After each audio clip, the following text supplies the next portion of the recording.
इस गाड़ी को लेने के फायदे कितने सारे हैं। पहली चीज तो फायदा ये है भाई कि आप जब इस गाड़ी को ले रहे हो तो इसके रेट अमाउंट कम हो गए हैं।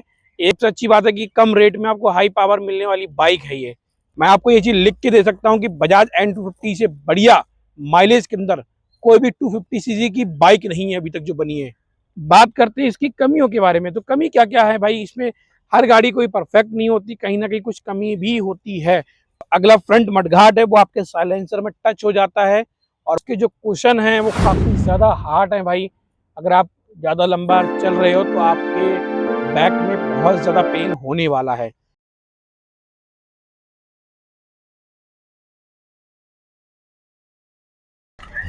सो हेलो दोस्तों, welcome back to another video.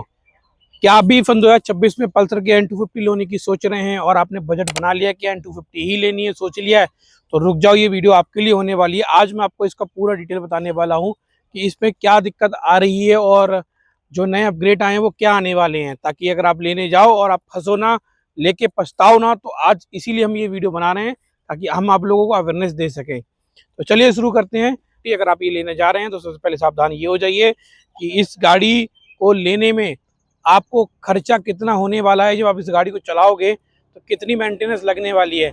गाड़ी जब हम ले लेते हैं शौक में गाड़ी हम ले लेते हैं, मगर उसकी मेंटेनेंस हम पता नहीं करते कि इसकी आने वाली मेंटेनेंस चला आफ्टर खरीदने के बाद कितनी आने वाली है। बाद में लोगों को थकार के बेचना पड़ता है। तो इस गाड़ी का मेंटेनेंस आज मैं आपको बताने वाला हूँ कि इसका मेंटेनेंस कितनी कॉस्ट करता है। तो सब पे हम चीज़ों पे बात करने वाले हैं। और जो इस गाड़ी की सबसे इम्पोर्टेंट चीज़ है वो वीडियो को एंड में बताऊंगा, तो वीडियो को एंड तक देखते रहिएगा ताकि जो मतलब की चीज़ें वो आप स्किप ना कर जाओ।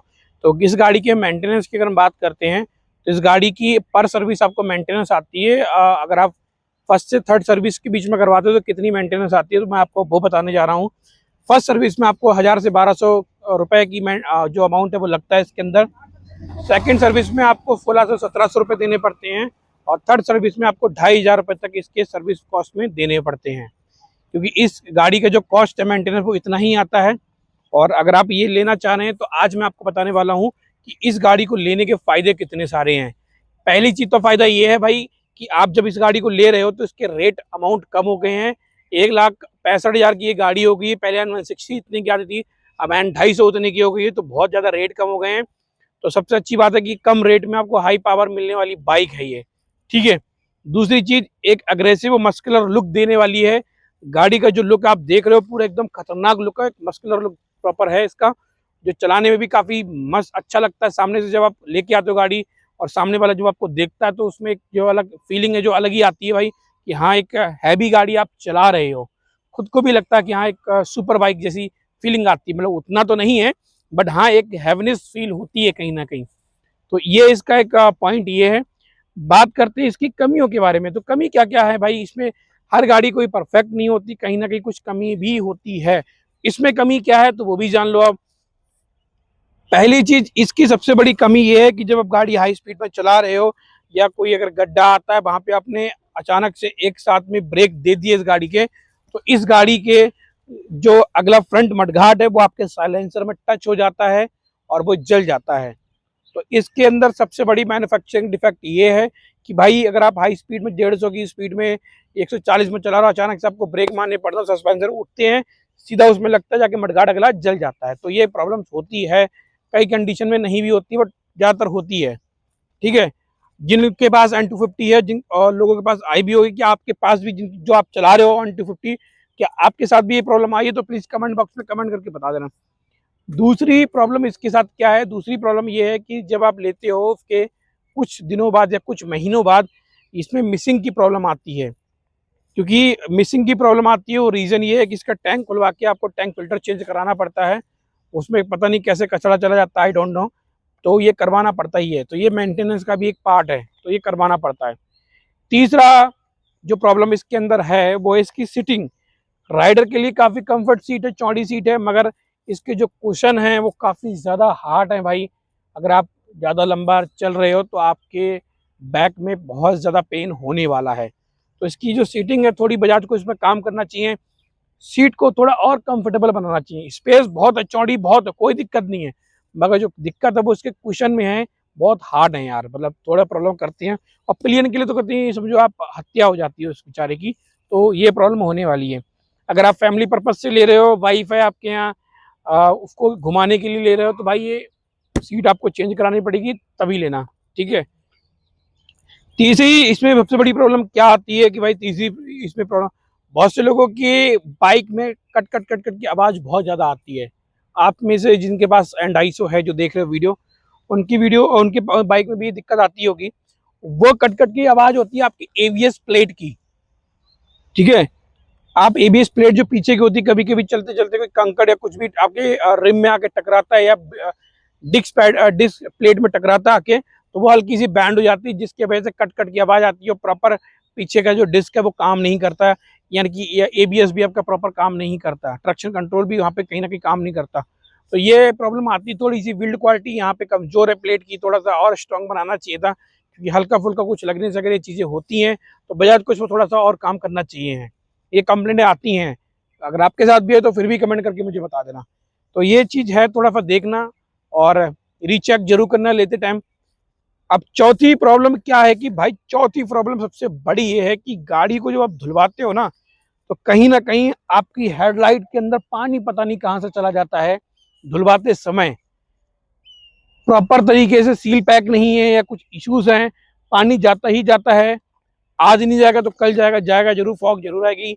मगर बजाज की सबसे बड़ी बढ़िया है कि वारंटी, तो वारंटी में बजाज रिप्लेस भी करके आपको दे देती है। तो ये चौथी प्रॉब्लम। पांचवी प्रॉब्लम मैं आपको एक और बताना चाहूंगा, सबसे बड़ी प्रॉब्लम। पांचवी प्रॉब्लम है इसका गियर। जब गियर को आप स्विच करते हो, आप फर्स्ट से सेकंड में डालते हो, तो या तो न्यूट्रल हो जाता है, या सेकंड से आप न्यूट्रल में करना चाहते हो तो वो ये फर्स्ट गियर में चली जाती है। तो कहीं ना कहीं गियर का भी थोड़ा सा प्रॉब्लम है, हल्का फुल्का इसमें यार। तो गियर पे भी बजाज को काम करना पड़ेगा, क्योंकि गियर देखने पड़े, ऐसा क्यों होता है आई डोंट नो, ये प्रॉब्लम आती ही आती है। ठीक है। जब मैं ये बाइक लेके आया था, मैंने 2 दिन हुए थे बाइक ले हुए, तो मेरा लेफ्ट साइड का जो सस्पेंशन है, सॉकर है, वो लीक होने स्टार्ट हो गया था। नई गाड़ी थी, नहीं उतरी थी, और फिर भी लीक हो गया। कुछ उसमें प्रॉब्लम्स होती है, तो बजाज को मैंने ये कंप्लेंट करी थी, तो बजाज ने मुझे रिप्लेस करके ये पार्ट दिया था। तो ये 5-6 सबसे बड़ी प्रॉब्लम है इस गाड़ी के अंदर। और ये गाड़ी को कहीं ना कहीं हर गाड़ी में कोई ना कोई प्रॉब्लम होती है। जो इसके अंदर मेजर भी हैं, चीज़ें हैं, वो मैंने आपको बता दी है कि हाँ हो सकता है, नहीं भी हो सकता है। बहुत सी बाइकों में नहीं भी हुआ है, बहुत सी में हुआ भी है। तो मैंने आपको ये बता दिया, अगर आप लेने जा रहे हो तो थोड़ा देख लेना, प्रॉपर चेक कर लेना, पीडीआई जरूर कर लेना बाइक की, और चला उला के देख लेना कि अगर आपको कंफर्टेबल है तो आप ले सकते हो। अब आ जाते हैं इसकी अच्छाई के बारे में, कि भाई अच्छाई क्या है। जो 5-6 बुराइयां गिना दी, तो अच्छाई भी तो होगी भाई। अच्छाई तो हर गाड़ी में सबसे ज्यादा होती है। अच्छाई की बात करते हैं, सबसे बड़े हर इंसान को एक राइडिंग के टाइम पे चाहिए होता है कि हैंडल, जो हैंडल ऐसा होना चाहिए ताकि आपके यहाँ पे जोर न डाले, आपकी कमर को जोर न डाले, आपको झुकाव ज़्यादा न करे। तो इस गाड़ी का जो लुक है और जो इसका हैंडल है, वो आप इजीली आप देख सकते हो, प्रॉपर तरीके से हाथ मेरे स्ट्रेट हैं, किसी भी तरीके से मेरा कोई झुकाव नहीं है, कोई पेन नहीं है। मैं आराम से इसको लंबी राइड कर सकता हूँ। मैंने की है 1000 1200 किलोमीटर लंबी राइडें की हैं, तो मुझे इसमें कोई भी दिक्कत नहीं आई है। प्रॉपर चलिए, मेरी 5 फुट 7 इंच की मेरी हाइट है, प्रॉपर मेरे पैर आते हैं इस गाड़ी में, कोई इश्यूज नहीं है। चलाने में बड़ा मज़ा आता है इस गाड़ी को। और दूसरी अगर मैं बात करूँ, सबसे अच्छी इस गाड़ी का टैंक। टैंक इसमें 14.5 लीटर का टैंक आता है, और अराउंड आप 15 से ऊपर का तेल डलवा सकते हो, बड़े आराम से इसके अंदर आ जाता है। तो आप कहीं राइड पे जा रहे हो तो आपको बार बार पेट्रोल भरवाने की जरूरत नहीं पड़ेगी। और सबसे अच्छी बात यह है, इस गाड़ी का माइलेज 250 सेगमेंट होने के बावजूद भी बहुत से लोग इसको कंपेयर करते हैं जिक्सर से, जिक्सर की, सुजुकी की जिक्सर 250 से, यामा की FZ 25 से लोग कंपेयर करते हैं इसे, क्योंकि उन गाड़ियों में ये टेक्नोलॉजी नहीं है जो इसके अंदर है। माइलेज के मामले में भैया 250 सेगमेंट में भी आपको 48 का माइलेज दे रही है, और हाईवे में 50 तक का भी दे देती है बड़े आराम से, कोई दिक्कत नहीं है। कुछ चलाने पर डिपेंड करता है, गाड़ी के मेंटेनेंस पर डिपेंड करता है कि कितना मेंटेनेंस आप गाड़ी को मेंटेन रखते हो, प्लस किस हिसाब से चला रहे हो आप।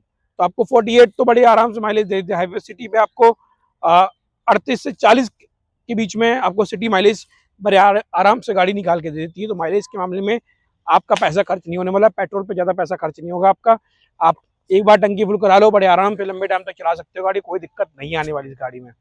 ठीक है। मैं आपको ये चीज़ लिख के दे सकता हूँ कि बजाज N250 से बढ़िया माइलेज के अंदर कोई भी 250 सीसी की बाइक नहीं है अभी तक जो बनी है इंडिया के अंदर। चाहे 250 केटीएम ले लो, जिक्सर ले लो, यामा की ले लो, या अदर किसी ब्रांड की 250 सीसी गाड़ी ले लो, मगर N250 से बढ़िया माइलेज में कोई भी गाड़ी नहीं है।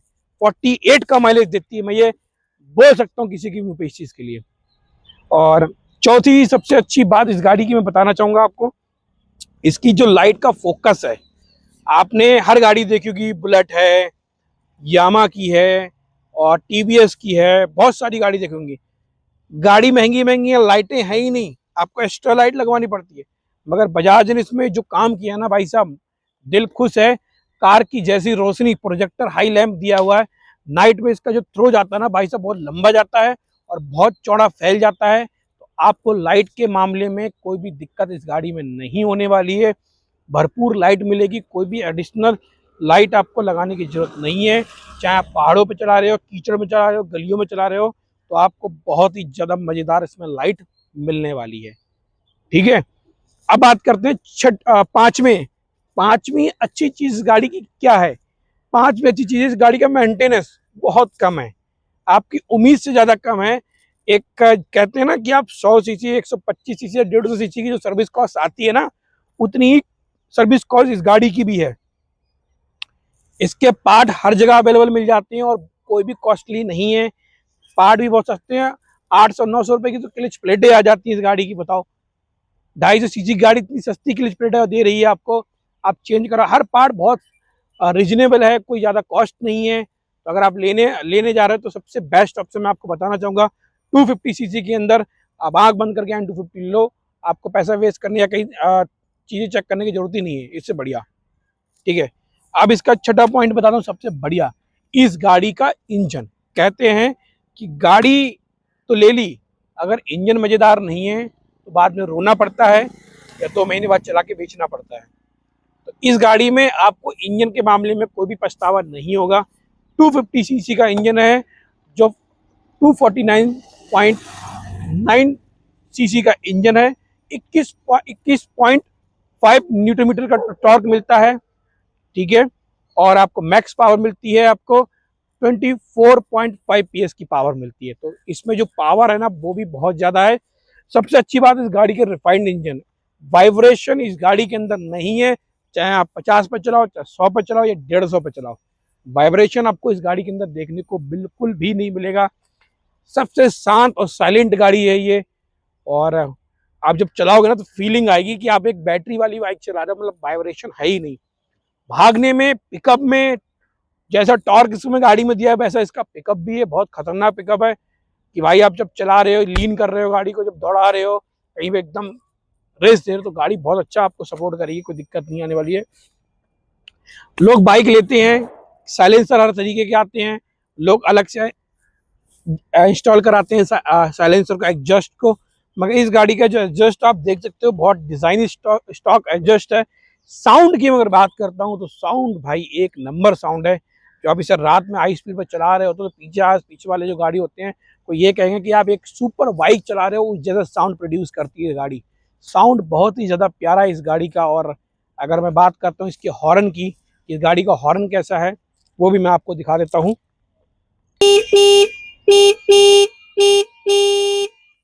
तो ये इसका हॉर्न है जो काफ़ी ज़्यादा अच्छा है और साउंड वॉइस भी काफ़ी ज़्यादा अच्छी है इसकी।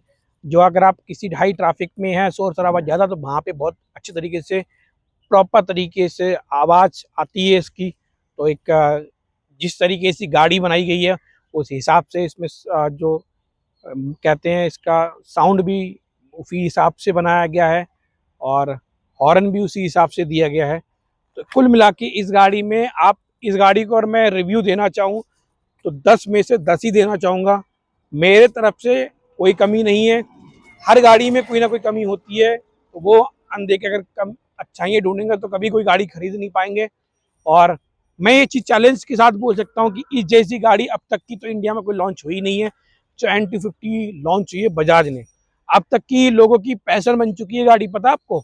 लोग इसे पसंद करते हैं, लोग इसे खरीदते हैं। इसके साथ लॉन्च हुई F250, कंपनी ने डिसकंटिन्यू कर दी क्योंकि उसकी मार्केट वैल्यू नहीं थी, लोग खरीद ही नहीं देते उसे। N250 को लोगों ने पसंद किया, क्योंकि भाई अग्रेसिव के साथ जो मस्कुलर लुक दिया है वो माशाअल्लाह एकदम नेक्स्ट लेवल मेरे भाई, एकदम नेक्स्ट लेवल। तो ये थी इसकी खराब चीजें और अच्छी चीजें। अब सोचना आपको ये है कि गाड़ी आप लेने जा रहे हो, 4 जगह भटकोगे, कंफ्यूज होगे, या एक ही तौर पे मेरे कहने से ये गाड़ी लोगे। आप ये गाड़ी ले रहे हो ना, तो 100% मैं आपको ये बताना चाहूंगा कि आपको पछतावा नहीं होगा। Value for money, high power, muscular look और स्पोर्टी, एक ही गाड़ी में इतने सारे फीचर और इतनी सारी डिजाइन्स दी गई हैं, तो मेरे हिसाब से आपको N250 लेनी चाहिए। अब मेरी बात सुनने के बाद आप कौन सी गाड़ी लेना चाहोगे, तो वो मुझे कमेंट बॉक्स में कमेंट करके बता देना। हाँ, अगर आपकी कुछ क्वायरीज हो तो मैं हर बाइक की कमेंट की रिप्लाई देता हूँ, तो मैं आपकी कमेंट का रिप्लाई भी दूंगा। बहुत से यूट्यूब पे आपने रिव्यू देखे होंगे, कह रहे होंगे बबलिंग प्रॉब्लम भैया नहीं होती है। मैं आपको पहले बता दूं, अगर आप आड़ी तिरछी हवा डलवाएंगे तो बबलिंग प्रॉब्लम हर गाड़ी में होती है। इसमें आप जो इसमें लिखा हुआ होती है एयर प्रेशर हवा डलवाएंगे तो बबलिंग प्रॉब्लम भी नहीं होती है। अब तक की सबसे बढ़िया बाइक है भाई मेरे, ठीक है। बस सीटिंग को छोड़ दें, थोड़ा सा कुशन अच्छा और दिन लग जाए तो इस गाड़ी में कमियां ही खत्म हो जाएंगी सारी, ठीक है। छठा गियर थोड़ा सा कम लगता है, बट ठीक है, बजाज ने कुछ दिया होगा तो सोच समझ के दिया होगा। कमी तो है छठे गियर की, बट 5 गियर में इतना भाग जाते, छठे गियर लगाने की जरूरत ही पड़ती ही नहीं है इस गाड़ी में, अगर छठा होता भी तो। ठीक है मेरे भाई, चलो तो यह था आज की वीडियो। कैसी लगी आपको अपनी कमेंट जरूर बताना, और अपनी कमेंट जरूर भेजना मुझे, और बताना कि भाई आपको क्या जानना है, या कुछ क्वेश्चन चल रहा है उसके आंसर जानने हैं तो मैं आपको बता दूंगा। चलिए मिलते हैं नेक्स्ट वीडियो में, तब तक नमस्कार। Thank you so much for watching this video. अपना प्यार सपोर्ट बनाते रहिए। इस वीडियो पे कम से कम 50,000 व्यूज करवा दीजिए, ताकि मैं और अच्छी अच्छी NS 400 की और भी नई नई बाइकों की वीडियो आप तक लेके आऊँ। और इस गाड़ी के बारे में जितनी जानकारी मैंने दी है शायद किसी ने नहीं दी होगी। तो मेरे भाई, मेरे दोस्त, मेरी फैमिली, सपोर्ट करो और इस वीडियो को शेयर करो। Thank you.